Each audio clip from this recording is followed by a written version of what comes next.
Elizabeth Carter's world had become a landscape of shadows and granite.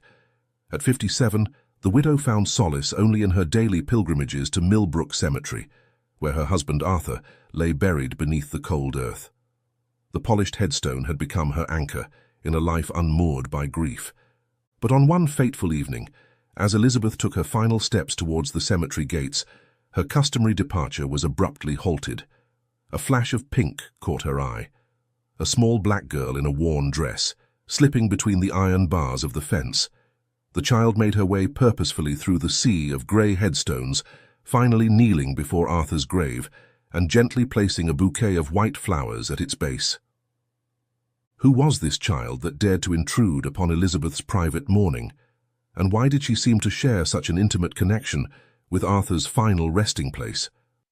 Before we dive into this heartbreaking story, tell us in the comments where you're watching or listening from today. And if you enjoy this video, don't forget to hit that subscribe button. Elizabeth Carter stood at the edge of the cemetery, her eyes fixed on the polished granite headstone that bore her husband's name. "Rest in peace, Arthur," it read, the words etched deep into the stone as if trying to match the depth of her grief. At 57, Elizabeth felt as though half of her had been buried alongside Arthur. The late afternoon sun cast long shadows across the neatly trimmed grass, painting the cemetery in hues of gold and amber. It was beautiful, Elizabeth thought, in a melancholy sort of way. She'd never noticed the beauty of this place before Arthur's passing. Now it was a daily pilgrimage, a ritual that both comforted and pained her. As she stood there, memories of Arthur flooded her mind. Their first date at the local diner, where Arthur had nervously spilled his coffee all over himself. Their wedding day, when he'd looked at her with such adoration it had brought tears to her eyes. The countless evenings spent on their porch swing, talking about everything and nothing at all. Each memory was a treasure and a torment, reminding her of what she'd lost. One memory in particular played on repeat in her mind, their last day together. If only she'd known it would be their final goodbye, she would have held him tighter, kissed him longer, told him once more how much she loved him. The weight of those unspoken words and unrealized actions pressed heavily on her heart.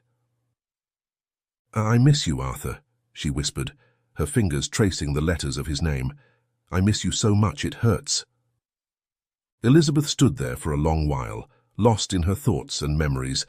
The cemetery had become her sanctuary, a place where she felt closest to Arthur. She knew it wasn't healthy to dwell so much on her loss, but she couldn't help it. The emptiness in her life seemed all-consuming. As the sun began to dip lower in the sky, Elizabeth reluctantly decided it was time to leave. She placed a gentle kiss on her fingertips and pressed them to Arthur's name before turning to go. Her steps were slow and measured as she made her way down the winding path towards the cemetery gates. Just as she neared the exit, a flash of pink caught her eye. Elizabeth blinked, focusing on the small figure that had just entered the cemetery. It was a little girl, no more than 8 years old, wearing a worn and slightly dirty pink dress. The child's dark skin contrasted sharply with the pale pink of her dress, making her stand out even more in the somber setting of the cemetery. Elizabeth frowned, puzzled by the sight. What was a young child doing here alone, especially at this hour? The girl walked with purpose, her eyes fixed straight ahead, seemingly oblivious to Elizabeth's presence. "Hi," Elizabeth called out softly, but the girl didn't respond. She continued her quiet walk into the cemetery, her small form soon disappearing behind a cluster of gravestones. For a moment, Elizabeth considered following the child, but the weight of her own grief and the lateness of the hour made her hesitate. Surely, she thought, the girl wasn't alone. Perhaps a parent or guardian was nearby. With a final glance over her shoulder, Elizabeth left the cemetery, the image of the little girl in the pink dress lingering in her mind. It was an odd encounter, she mused, but grief often made the world seem strange and out of sorts. By the time she reached her car, Elizabeth had almost convinced herself that the child had been a figment of her imagination, a brief distraction from her sorrow. As she drove home, the streets of her small town passed by in a blur. Elizabeth hardly noticed the familiar sights. the corner store where she and Arthur used to buy ice cream on hot summer nights, the park where they'd walk hand in hand every Sunday. Now these places were just painful reminders of what she'd lost. Arriving home, Elizabeth parked her car in the driveway and sat there for a moment, gathering the strength to face another evening alone in the house she'd shared with Arthur for over 3 decades. The silence that greeted her as she opened the front door was deafening. No cheerful "I'm home" from Arthur, no sounds of the evening news from the living room, no clatter of pots and pans as he attempted to surprise her with dinner. Elizabeth moved through the house like a ghost, turning on lights more out of habit than necessity. She paused in the kitchen, her hand hovering over the kettle. Should she make tea? Arthur had always insisted on a cup of tea in the evening. It soothes the soul, he'd say with a wink. But the thought of sitting alone with a cup of tea that Arthur would never share again made her throat tighten with unshed tears. Instead, she made her way to the living room, sinking into her favorite armchair. The house felt too big, too empty, without Arthur's larger-than-life presence filling every corner. Elizabeth's gaze fell on the mantelpiece, lined with photos of their life together. Wedding photos, vacation snapshots, candid moments caught on camera, each one a reminder of the happiness they'd shared and the future they'd planned together. One photo in particular caught her eye. It was from their 30th wedding anniversary, just a year before Arthur's sudden passing. They were standing in front of their favorite restaurant, Arthur's arm around her waist, both of them beaming at the camera. Elizabeth remembered that day vividly, the way Arthur had surprised her with a beautiful necklace, the way he'd held her close as they danced, the way he'd whispered, "I love you" in her ear as if it was the first time he'd ever said it. Tears welled up in Elizabeth's eyes, spilling over before she could stop them. She let them fall, too tired to fight against the tide of grief. This was her life now. Memories and tears, an endless cycle of remembering and mourning. As the evening wore on, Elizabeth found herself drifting into a fitful sleep right there in the armchair. Her dreams were a confusing jumble of images: Arthur's smiling face, the little girl in the pink dress, gravestones stretching as far as the eye could see. She woke with a start sometime later, disoriented and with a crick in her neck. Glancing at the clock, Elizabeth realized it was past midnight.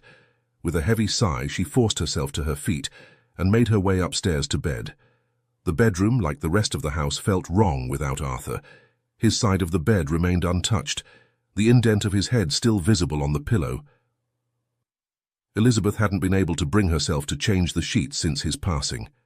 As she lay in bed, staring at the ceiling, Elizabeth's mind wandered back to the little girl she'd seen at the cemetery.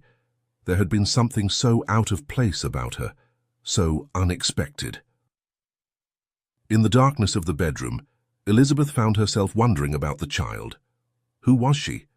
Why was she alone in the cemetery? And why couldn't Elizabeth shake the feeling that there was something important about her presence there? These questions swirled in Elizabeth's mind as she drifted off to sleep, providing a brief respite from her usual nighttime ruminations about Arthur. For the first time in months, Elizabeth's last thoughts before sleep weren't of her loss but of a mystery. A little girl in a pink dress walking alone among the graves. The next day dawned bright and clear, sunlight streaming through the gaps in Elizabeth's curtains. For a brief, blissful moment between sleep and wakefulness, she forgot her loss. Then reality crashed back in, and the familiar ache settled in her chest. Elizabeth went through her morning routine mechanically: shower, dress, breakfast. She was just finishing her coffee when the doorbell rang. Glancing at the clock, she realized it was time for her regular visit from Jane. Jane had been Elizabeth's best friend for over 20 years. Since Arthur's passing, she'd made it a point to visit Elizabeth every week, usually bearing some small gift or treat. Today was no exception. "Elizabeth, darling," Jane said as soon as the door opened, holding out a beautiful bouquet of pink roses. "I saw these at the florist and thought of you." Elizabeth managed a small smile as she accepted the flowers. "They're lovely, Jane. Thank you." The two women made their way to the kitchen, where Elizabeth busied herself putting the roses in a vase while Jane prepared their coffee. It was a routine they'd fallen into over the past few months, comfortable in its familiarity. "So," Jane said once they were settled at the kitchen table, steaming mugs of coffee in front of them, "how are you doing, really?" Elizabeth sighed, her fingers tracing the rim of her mug. "I'm managing," she said finally. "Some days are harder than others." Jane reached across the table, squeezing Elizabeth's hand. "I know, dear, it takes time. Arthur was, well, he was one of a kind." A lump formed in Elizabeth's throat at the mention of Arthur's name. "He really was," she whispered. They sat in companionable silence for a moment, each lost in their own thoughts. Then Jane, ever the practical one, began to chat about the latest town gossip, Mrs. Henderson's prize-winning roses, the new family that had moved in down the street, the upcoming bake sale at the church. Elizabeth listened with half an ear, grateful for Jane's attempts to distract her. As her friend talked, Elizabeth's gaze drifted to the vase of pink roses on the counter. Something about the color tickled at her memory, but she couldn't quite place it. "Elizabeth, are you listening?" Jane's voice broke through her reverie. "I'm sorry, what were you saying?" Elizabeth blinked, focusing back on her friend. Jane gave her a sympathetic smile. "I was just asking if you'd like to come to the bake sale next week. It might do you good to get out of the house a bit more." Elizabeth hesitated. The thought of facing a crowd of well-meaning but pitying neighbors made her stomach churn. I'm not sure, Jane. Maybe." Jane nodded, not pushing the issue. "Well, think about it, no pressure." They chatted for a while longer, Jane filling the silence with cheerful chatter, while Elizabeth sipped her coffee and tried to engage. By the time Jane left, promising to call later in the week, Elizabeth felt both drained and oddly comforted. After seeing Jane out, Elizabeth returned to the kitchen. She stood there for a moment, her eyes drawn once again to the pink roses. Suddenly it clicked. The little girl's dress. It had been almost the same shade of pink. The memory of the child in the cemetery came flooding back. Elizabeth had almost convinced herself it had been a dream or a grief-induced hallucination. But now, looking at the roses, she was certain the girl had been real. Elizabeth moved to the living room, settling onto the couch. She tried to relax, to push thoughts of the mysterious girl out of her mind. But the image persisted, a small figure in a worn pink dress, walking alone among the gravestones. Who was she? Why was she there? And why did Elizabeth feel so drawn to this mystery? As she sat there, lost in thought, the timer in the kitchen went off with a shrill beep. Elizabeth started, suddenly remembering the cake she'd put in the oven before Jane's arrival. It was a simple lemon cake, Arthur's favorite. She'd been baking one every week since his passing, unable to break the habit, even though there was no one left to enjoy it with her. Rising from the couch, Elizabeth made her way back to the kitchen. As she pulled the golden cake from the oven, the scent of lemon and sugar filling the air, she found herself blinking back tears. How many times had she baked this cake for Arthur? How many times had he praised her baking skills, even when the cake was a little dry or the frosting a bit too sweet? Setting the cake on the counter to cool, Elizabeth leaned against the kitchen sink, her shoulders shaking with silent sobs. Grief washed over her in waves, threatening to pull her under. She allowed herself a few moments of release before taking a deep breath and straightening up. Arthur wouldn't want her to fall apart over a cake, she told herself firmly. As she wiped her eyes and began to clean up the kitchen, Elizabeth's mind drifted back to the little girl in the cemetery. There was something about that child, something that nagged at the edges of her consciousness. Elizabeth couldn't shake the feeling that she was missing something important. She resolved to return to the cemetery the next day. Perhaps she would see the girl again. And if she did, this time she would approach her, find out who she was, and why she was there alone. With this decision made, Elizabeth felt a small spark of something. Not quite hope, but perhaps a sense of purpose. For the first time since Arthur's passing, she had something to focus on beyond her grief. It was a small thing, perhaps even a foolish one, but it was something. As the day wore on into evening, Elizabeth found herself oddly restless. She paced the house, straightening pictures that didn't need straightening, dusting surfaces that were already clean. Her mind kept circling back to the girl in the pink dress, creating scenarios and explanations for her presence in the cemetery. Was she lost? A runaway? Or perhaps she was visiting a loved one's grave just as Elizabeth was. But why would she be alone? Where were her parents or guardians? These questions chased each other around Elizabeth's mind as she prepared for bed that night. As she lay in the darkness, staring at the ceiling, Elizabeth realized that for the first time in months, her last thoughts before sleep weren't solely of Arthur. Instead, they were of a mystery, a little girl in a pink dress walking alone among the graves. And with those thoughts came a tiny flicker of something Elizabeth had almost forgotten: curiosity. The next morning, Elizabeth woke with a sense of anticipation she hadn't felt in months. She went through her morning routine with more energy than usual, her mind focused on the task ahead, returning to the cemetery and, hopefully, seeing the little girl again. As she drove to the cemetery, Elizabeth's heart beat a little faster. She couldn't explain even to herself why she felt so drawn to this mystery. Perhaps it was simply a distraction from her grief, something to focus on beyond the endless cycle of loss and remembrance. Or perhaps it was something more, a connection she couldn't yet understand. Arriving at the cemetery, Elizabeth parked her car and made her way to Arthur's grave. She placed fresh flowers by the headstone, her fingers lingering on the cool marble as she whispered a soft greeting to her late husband.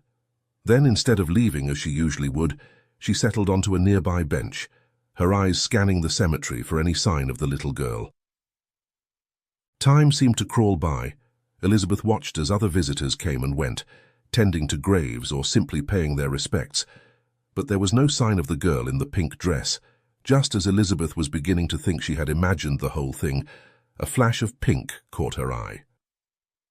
There she was, the same little girl, wearing the same worn pink dress.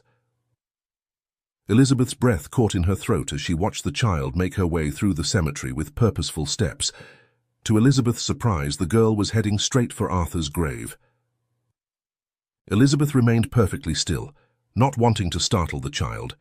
From her position on the bench, she had a clear view of Arthur's grave and the little girl who now stood before it. The scene that unfolded before Elizabeth's eyes left her breathless.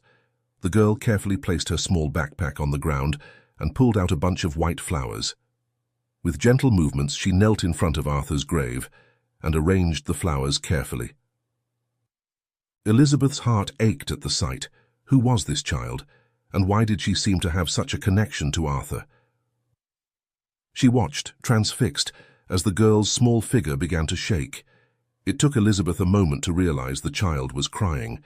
Unable to bear the sight of the girl's distress, Elizabeth slowly rose from the bench and began to approach. She moved quietly, not wanting to startle the child. As she drew closer, she could hear the girl's soft voice, speaking to the grave as if in conversation with Arthur himself. Elizabeth's mind whirled with questions. How did this child know Arthur?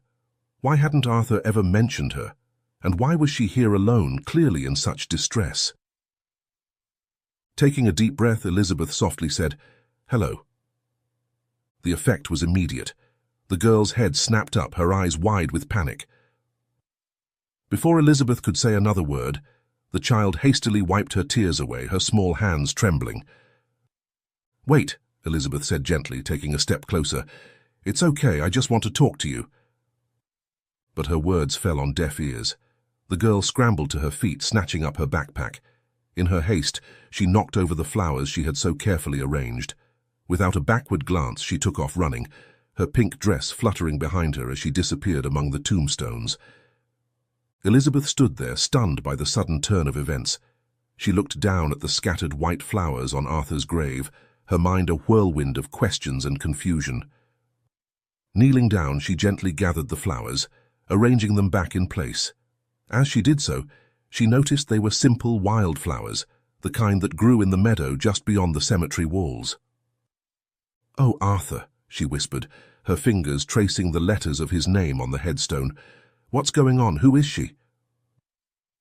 For the first time since his passing, Elizabeth felt a spark of something other than grief, curiosity, concern, and a deep need to understand. She stayed at the grave for a while longer, lost in thought before finally making her way back to her car. The drive home was a blur, Elizabeth's mind replaying the scene in the cemetery over and over. The girl's tears, her careful placement of the flowers, the way she had spoken to Arthur's grave as if he could hear her. It all pointed to a deep connection. But how? And why had Arthur never mentioned her? As she pulled into her driveway, Elizabeth made a decision. She would return to the cemetery again earlier this time.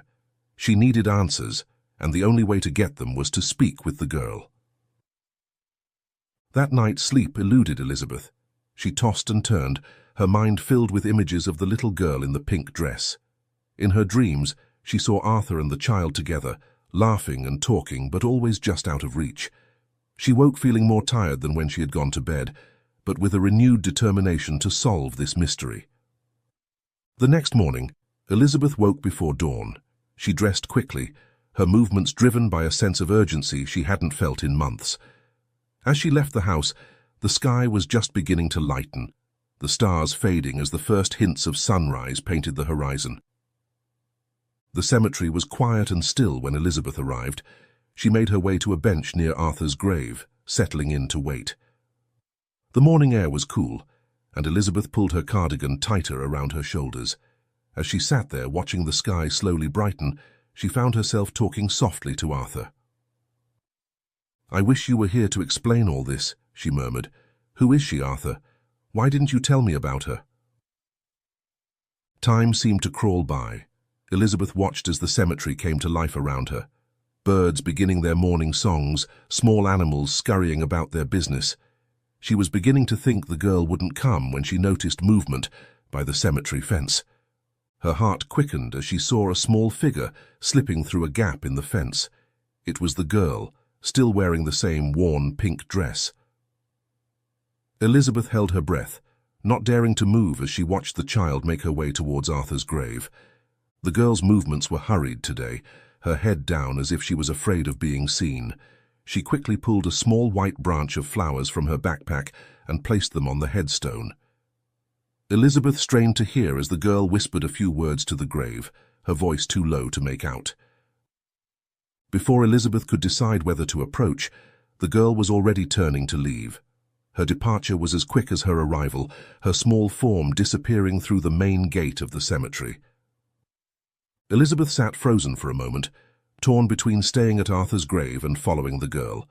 Curiosity won out, and she found herself hurrying after the child, keeping a safe distance to avoid alarming her.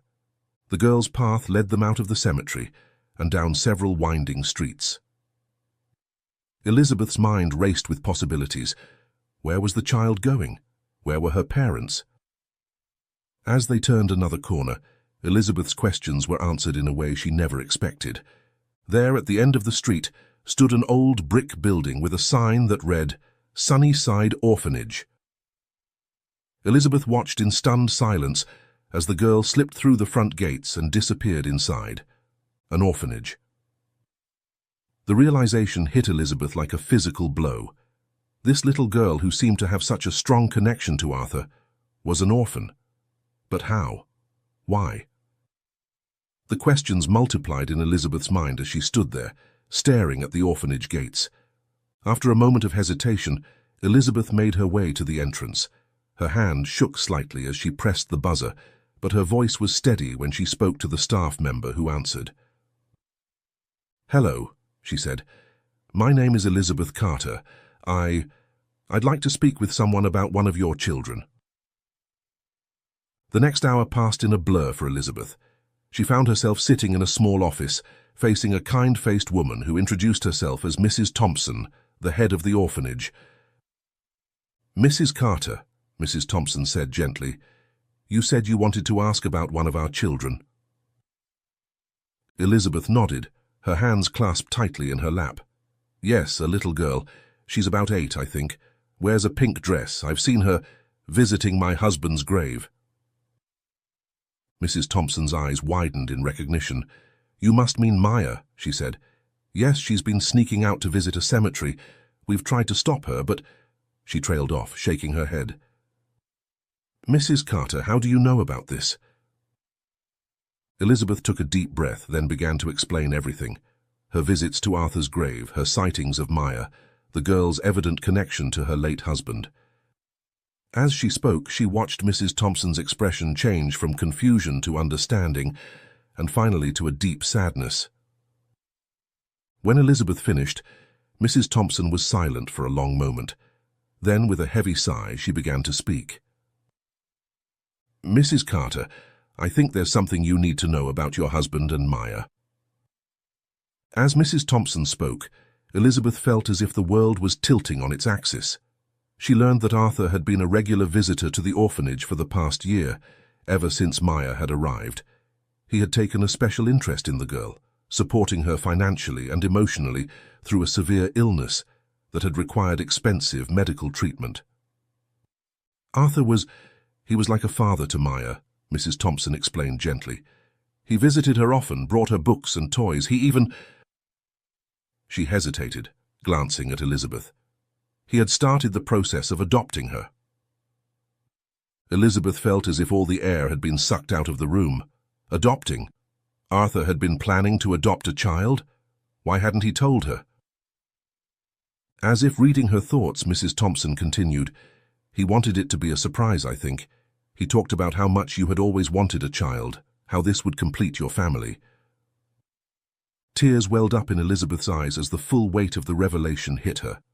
Arthur had found them a daughter, had been preparing to bring this little girl into their lives. And then he had died, leaving both Elizabeth and Maya alone in their grief. Can I see her?" Elizabeth asked, her voice barely above a whisper. Mrs. Thompson nodded, rising from her chair. "Of course. I'll go get her."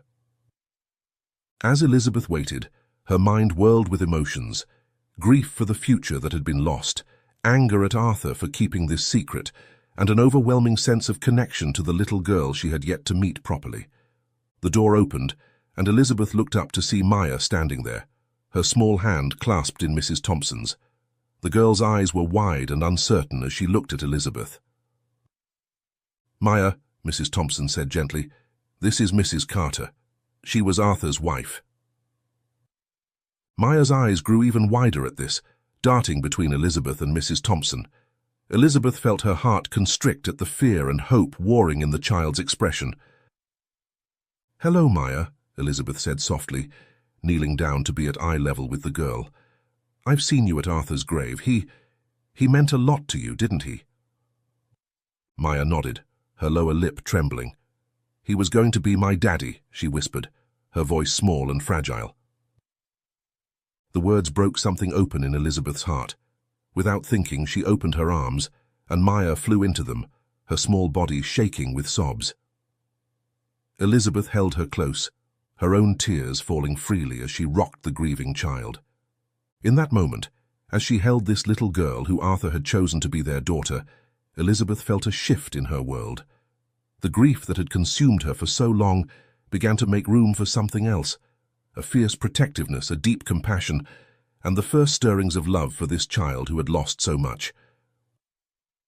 "It's okay, sweetheart," Elizabeth murmured, stroking Maya's hair. "It's okay, we're going to be okay." And for the first time since Arthur's death, Elizabeth believed those words might actually be true. As Elizabeth held Maya, the pieces of the puzzle began to fall into place. She remembered Arthur's mysterious phone calls, the times he'd come home later than usual with a secretive smile on his face.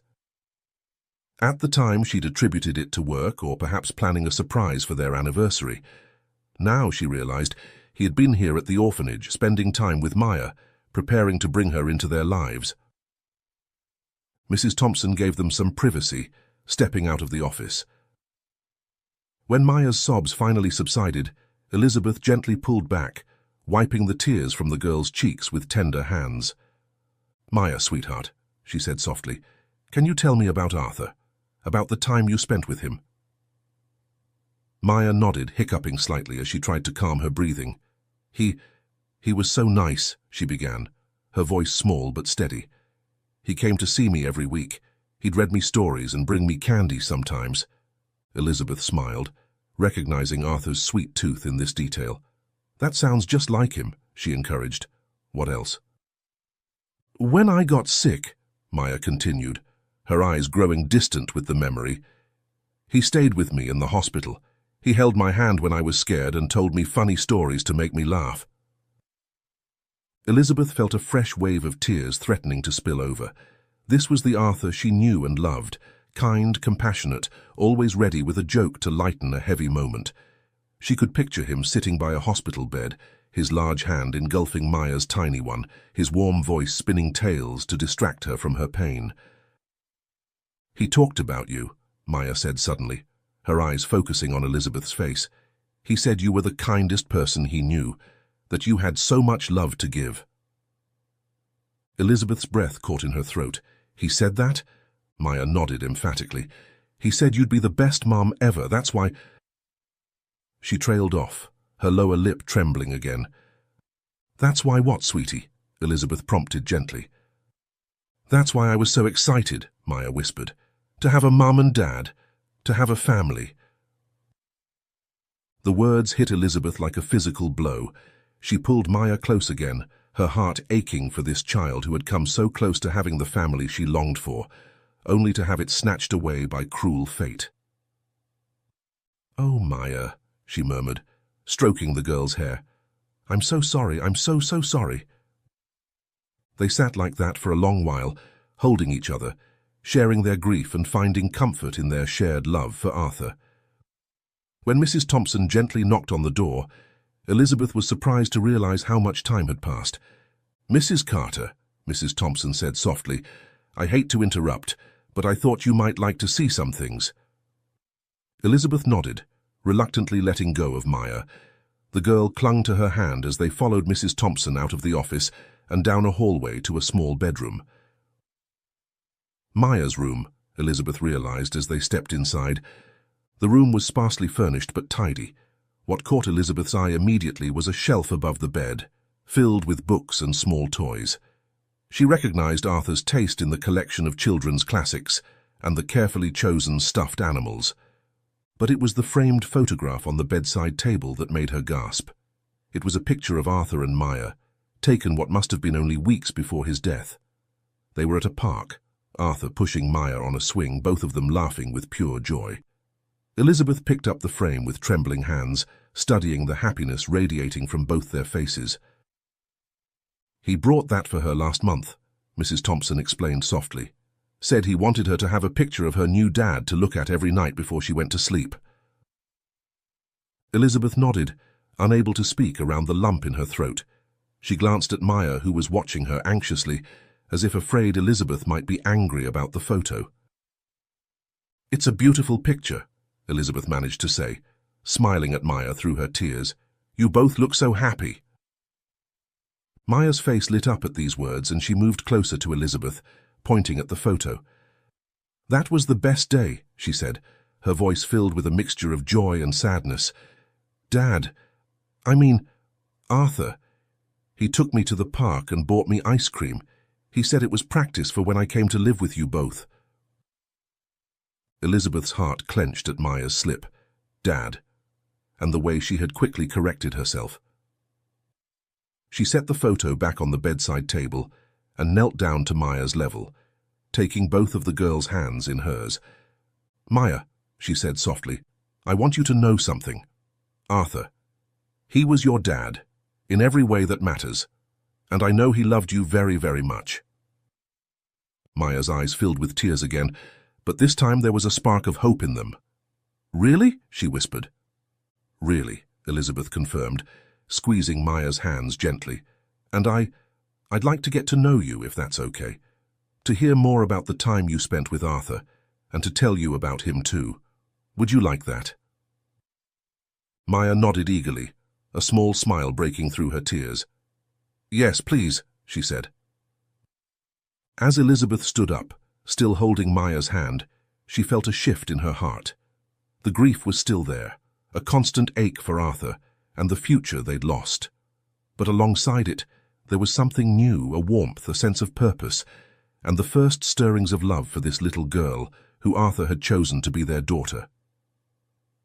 She looked at Mrs. Thompson, who had been watching the interaction with a mixture of sadness and hope. "What happens now?" Elizabeth asked, her voice steady despite the emotional whirlwind of the past few hours. Mrs. Thompson smiled gently. "Well, that depends on you, Mrs. Carter, and on Maya, of course. But if you're both willing, I think we have a lot to talk about." Elizabeth nodded, feeling a sense of determination settling over her. She didn't know exactly what the future held, but she knew one thing for certain. She wasn't going to let go of this connection Arthur had forged. Whatever came next, she and Maya would face it together. As Elizabeth drove home that evening, her mind was a whirlwind of emotions and thoughts. The day's revelations had shaken her to her core, forcing her to reevaluate everything she thought she knew about her life with Arthur and their future together. She pulled into her driveway and sat in the car for a long moment, staring at the house she had shared with Arthur for so many years. It had felt empty and lifeless since his passing, but now it seemed to hold the promise of new beginnings. Elizabeth made her way inside, moving on autopilot to the kitchen to make herself a cup of tea. As the kettle boiled, her eyes fell on a framed photo on the counter, a picture of her and Arthur on their wedding day. She picked it up, studying Arthur's beaming face. "Oh, Arthur," she whispered, tracing his features with a gentle finger. "Why didn't you tell me?" As she stood there holding the photo, the full weight of the day's discoveries washed over her. Arthur had found them a daughter. He had been preparing to fulfill their long-held dream of having a child, a dream that had been shattered years ago when they learned Elizabeth couldn't conceive. Memories flooded back, the countless doctor's appointments, the failed treatments, the nights spent crying in each other's arms. They had talked about adoption back then, but the pain had been too raw, the disappointment too fresh. Over time, they had convinced themselves that they were happy as they were, just the two of them. But Arthur had never given up on that dream, Elizabeth realized now. He had found Maya, had seen in her the daughter they had always longed for, and he had been planning to surprise Elizabeth with the greatest gift imaginable, a child to love, a family to complete their lives. The kettle's whistle broke through Elizabeth's reverie.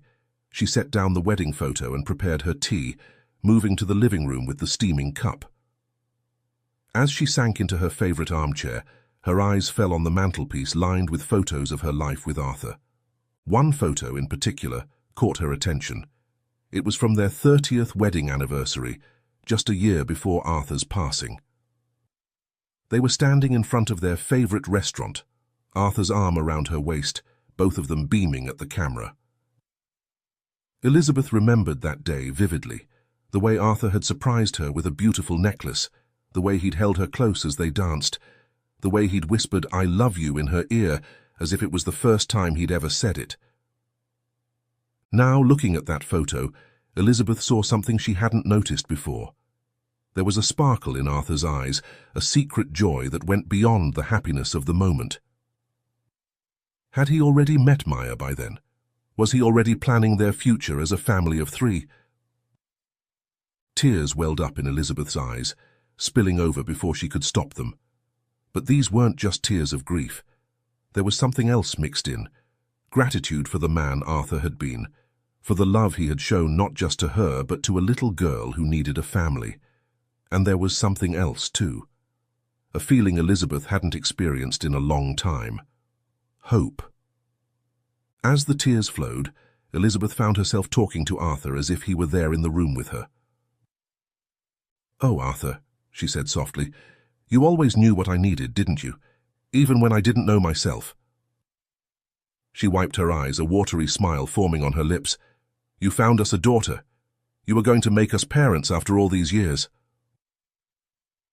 The realization hit her anew, bringing with it a fresh wave of emotion. Arthur had wanted to surprise her with Maya, to bring joy and new life into their world, but fate had intervened, leaving both Elizabeth and Maya alone in their grief. Or were they? As Elizabeth sat there, surrounded by memories of her life with Arthur, she began to see things from a new perspective. Yes, Arthur was gone, and the pain of his loss would always be a part of her, but he had left her with one final gift, a connection to a little girl who needed love just as much as Elizabeth did. Maya's face flashed in Elizabeth's mind, her big, expressive eyes the way she had clung to Elizabeth when they hugged, the joy in her voice when she talked about Arthur. This child, who Arthur had chosen to be their daughter, was now alone in the world, or was she? Elizabeth sat up straighter, a sense of purpose filling her for the first time since Arthur's passing. Maybe this wasn't the end of a dream, but the beginning of a new one. Maybe, just maybe, she and Maya could help each other heal, could become the family that Arthur had envisioned for them. The thought both terrified and exhilarated Elizabeth. Could she do it? Could she open her heart to this child, become the mother that Maya needed? The mother that Arthur had believed she could be? As these questions swirled in her mind, Elizabeth's gaze fell on a photo of Arthur from their last vacation together. He was smiling at the camera, his eyes twinkling with that familiar mix of love and mischief. Looking at that photo, Elizabeth could almost hear his voice in her head. "You can do this, Lizzie," he seemed to say. "You have so much love to give. Don't let fear hold you back." Elizabeth took a deep breath, feeling something settle in her heart. She didn't have all the answers yet, didn't know exactly what the future would hold, but she knew one thing for certain. She wasn't going to let go of this connection Arthur had forged. She owed it to Arthur, to Maya, and to herself to see where this path might lead.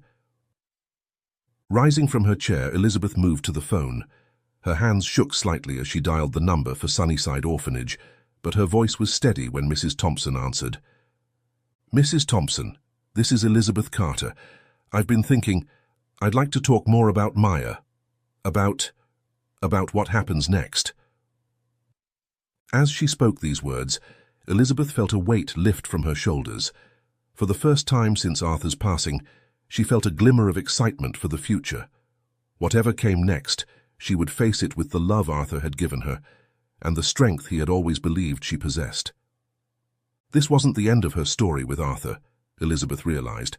In a way, it was just the beginning of a new chapter, one that he had written the first pages of, leaving her to continue the tale.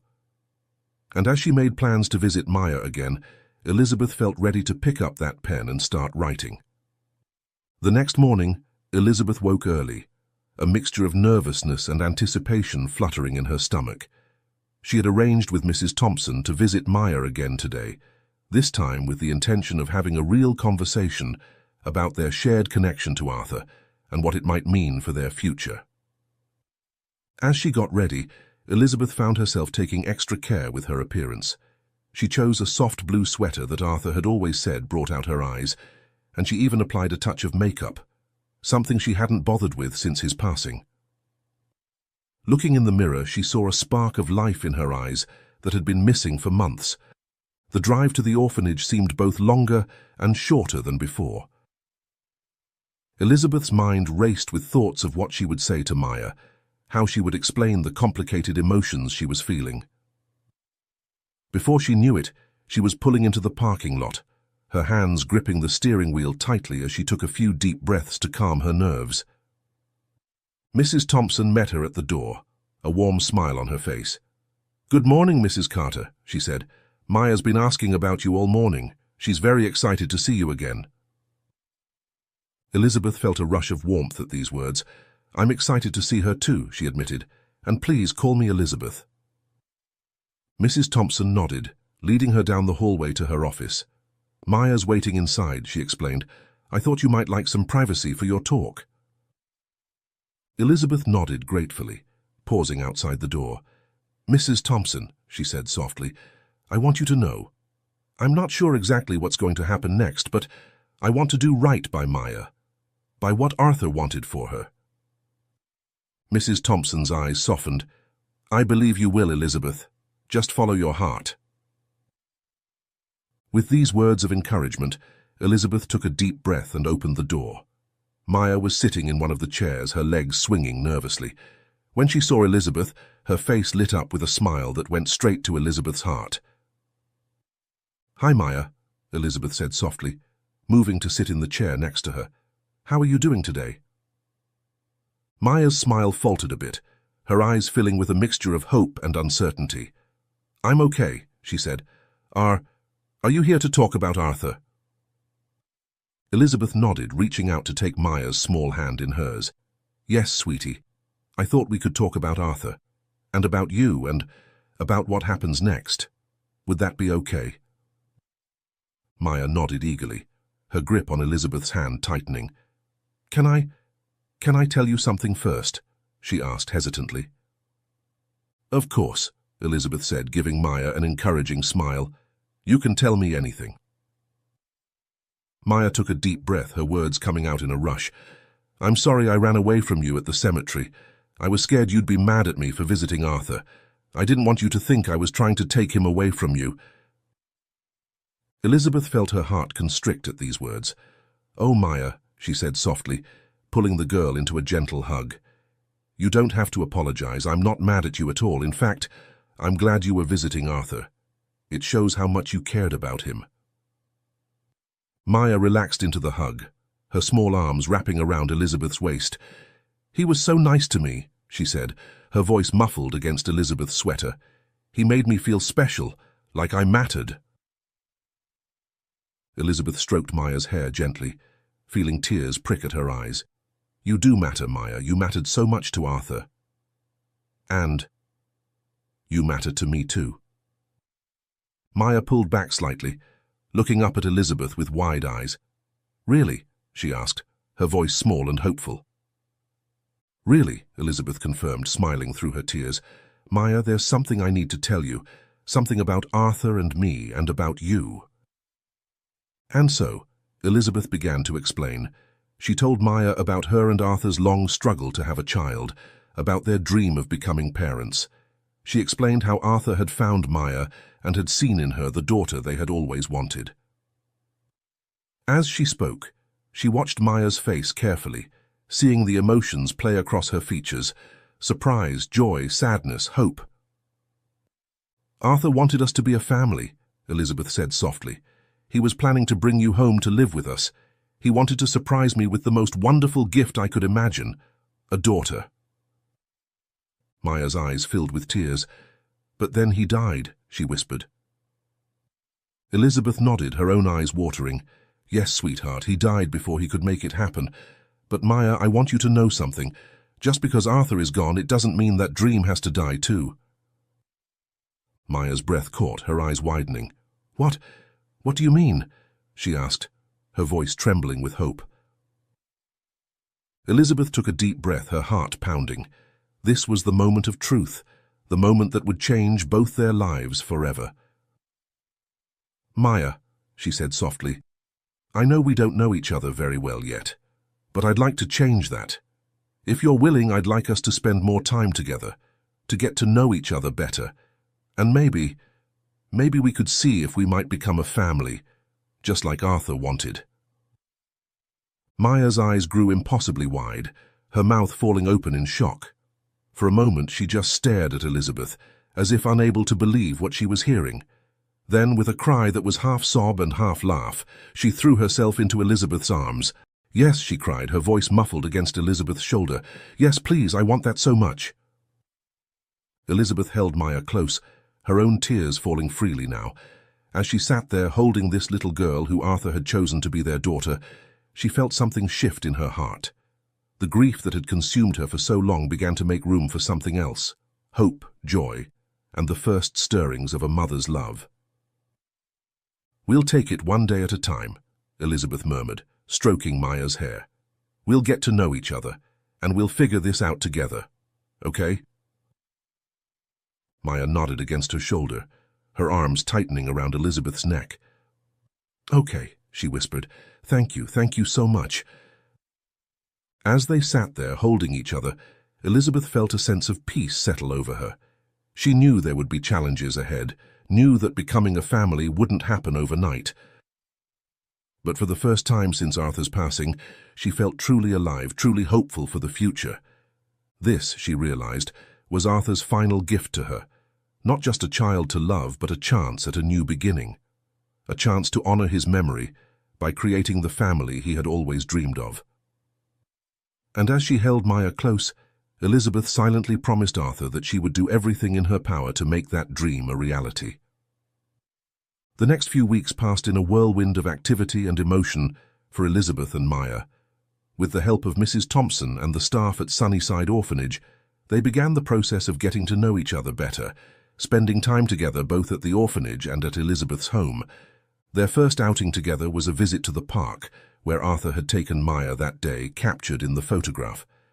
As they walked hand in hand down the same paths Arthur and Maya had travelled, Elizabeth felt a bittersweet ache in her heart.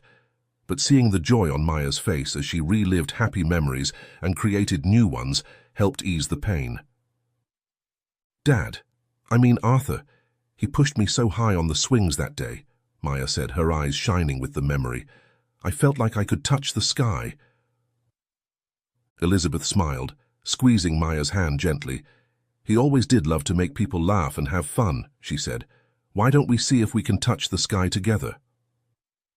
As they took turns pushing each other on the swings, their laughter echoing across the park, Elizabeth felt a warmth spreading through her chest. This, she realized, was what Arthur had wanted for them: joy, laughter, and the simple pleasure of being a family. Back at home, Elizabeth began to make changes to prepare for Maya's eventual arrival. She cleared out the spare room that had been serving as a storage space, transforming it into a bedroom fit for a little girl. She chose soft purple paint for the walls, remembering how Maya's eyes had lit up when she saw a purple stuffed animal at the orphanage. As she worked, Elizabeth found herself talking to Arthur, sharing her thoughts and fears as if he were right there beside her. I hope I'm doing this right, Arthur, she'd say as she assembled a bookshelf or hung curtains. I hope this is what you had in mind for us. One afternoon, as Elizabeth was putting the finishing touches on Maya's room, Mrs. Thompson called with some news. The adoption process was moving forward, and if everything continued to go well, Maya could come home with Elizabeth in just a few short weeks. The news sent a thrill of excitement and nervousness through Elizabeth. That evening, when Maya came for her regular visit, Elizabeth decided it was time to ask the big question. They were sitting on the porch swing, enjoying the warm evening air, when Elizabeth turned to Maya. "Sweetheart," she said softly, "I have something important to ask you." Maya looked up, her eyes curious and a little apprehensive. "What is it?" Elizabeth took a deep breath, her heart pounding. "Maya, you know I've been working on a special room in the house, right?" Maya nodded, and Elizabeth continued, "Well, that room is for you, and I was wondering, would you like to come live here with me? To make this your home?" Maya's eyes widened, filling with tears. For a moment she just stared at Elizabeth, her lower lip trembling. Then, with a cry of joy, she threw her arms around Elizabeth's neck. "Yes," she sobbed. "Yes, please, I want that more than anything." Elizabeth held Maya close, her own tears falling freely. "Oh, sweetheart," she murmured, stroking Maya's hair. "I'm so glad. I want that too, so very much." As they sat there on the porch swing, holding each other, Elizabeth felt a sense of rightness settle over her. This was what Arthur had wanted for them. This was the family he had dreamed of creating. The days that followed were a flurry of preparations. There were papers to sign, final interviews with social workers, and last-minute adjustments to Maya's room. Through it all, Elizabeth felt Arthur's presence, guiding her, encouraging her, cheering her on. Finally, the day arrived. Elizabeth stood in the entrance of Sunnyside Orphanage, her heart pounding with anticipation. When Maya appeared, clutching a small suitcase and the stuffed bear Arthur had given her, Elizabeth felt her breath catch in her throat. "Are you ready to go home, sweetheart?" she asked softly, holding out her hand. Maya nodded, her eyes shining with a mixture of excitement and nervousness. She took Elizabeth's hand, holding on tightly. "I'm ready," she said, her voice small but determined. As they walked out of the orphanage together, Elizabeth felt a shift in her world. The grief that had consumed her for so long didn't disappear, but it made room for something new: hope, joy, and the love of a mother for her child. In the car on the way home, Maya was quiet, looking out the window with wide eyes.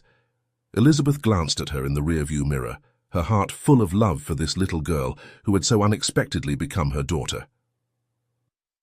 You okay, sweetie? She asked gently. Maya nodded, turning to look at Elizabeth with a small smile. I was just thinking, she said softly, that Arthur would be happy right now, seeing us together like this. Elizabeth felt her heart swell with emotion. I think you're right, sweetheart, she replied, her voice thick with unshed tears. I think he'd be very happy indeed. As they pulled into the driveway of what was now their home, Elizabeth felt a mix of excitement and nervousness. This was it, the beginning of their new life together. Welcome home, Maya, she said softly as they walked up to the front door. Maya's eyes were wide as she took in the house, clutching her stuffed bear tightly. Our home, she whispered, as if testing out the words. Elizabeth nodded, squeezing Maya's hand gently. That's right, sweetheart. Our home. Elizabeth's world transformed with Maya's arrival. The house, once quiet and filled with memories, now echoed with the sounds of a child's laughter and the pitter-patter of small feet. Each day brought new challenges and joys as they navigated their newfound family dynamic. Shopping for Maya's clothes became an adventure. Elizabeth watched, her heart full, as Maya's eyes lit up at the sight of colorful outfits and a shiny new backpack for school. These simple pleasures, once taken for granted, now held profound meaning. Nighttime proved challenging. Maya often woke, tears streaming down her face, calling for Arthur or the parents she barely remembered. In these moments, Elizabeth would gather the child in her arms, whispering soothing words and humming lullabies until Maya drifted back to sleep. Through it all, Elizabeth felt Arthur's presence guiding her. In quiet moments, she found herself talking to him, sharing her triumphs and doubts as she embraced motherhood. The call from the social worker came unexpectedly one evening. Elizabeth's hands trembled as she listened to the news. The judge had granted her temporary custody of Maya, while the full adoption was processed. The next morning, over a special breakfast of chocolate chip pancakes, Elizabeth shared the news with Maya. So this is really my home now?" Maya asked, her voice barely above a whisper.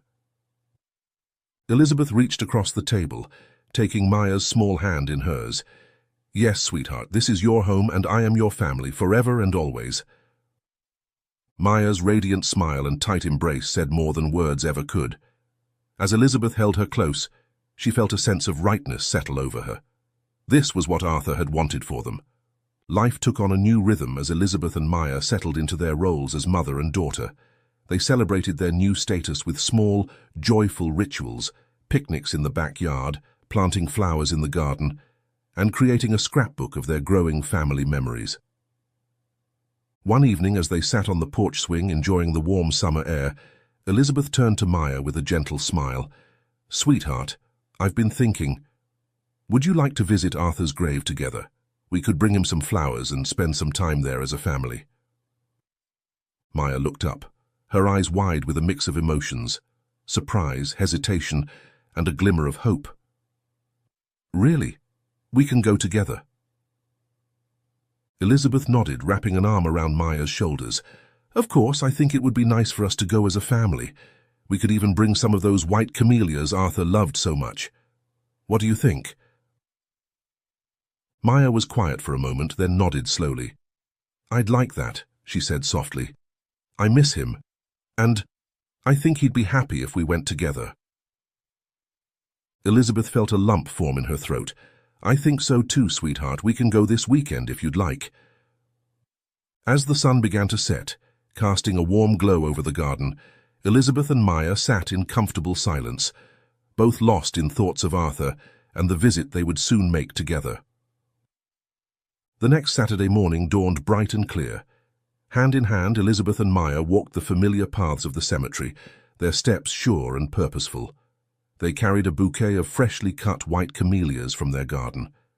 At the grave, Elizabeth felt the usual pang of grief, but it was tempered now by the warmth of Maya's hand in hers. This visit was different. She was no longer alone. Maya stepped forward, gently placing the bouquet of white camellias on the grave. "Hi, Dad," she said softly. "I miss you. But Elizabeth and I are okay. We're taking care of each other, just like you wanted." Elizabeth knelt beside Maya, her arm around the girl's shoulders. "We're a family now, Arthur," she added, her voice thick with emotion. "Just like you planned." As they knelt there together, Elizabeth felt a profound sense of peace. The grief was still there, but it no longer consumed her. Instead, it had made room for joy, for love, for the beautiful gift that Arthur had given her in Maya. "Should we plant some camellias around the grave?" Elizabeth suggested, as a special tribute to Arthur. Maya's face lit up. "Can we? That would be beautiful." Together they worked to plant a row of camellia bushes around Arthur's grave. As they patted the soil and watered the young plants, Elizabeth felt as though they were nurturing not just the flowers, but the love that Arthur had left behind. The setting sun cast a golden glow over the cemetery as they stood back to admire their work.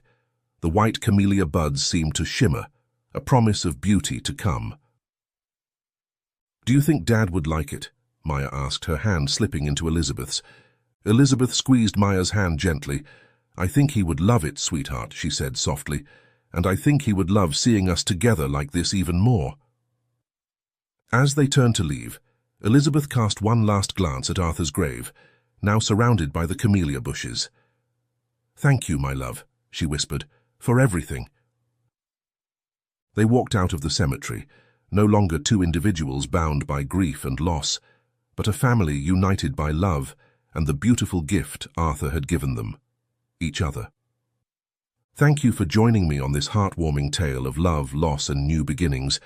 If you enjoyed this story, please consider liking the video and subscribing to the channel. Your support truly means the world to me. Thank you for being part of this journey.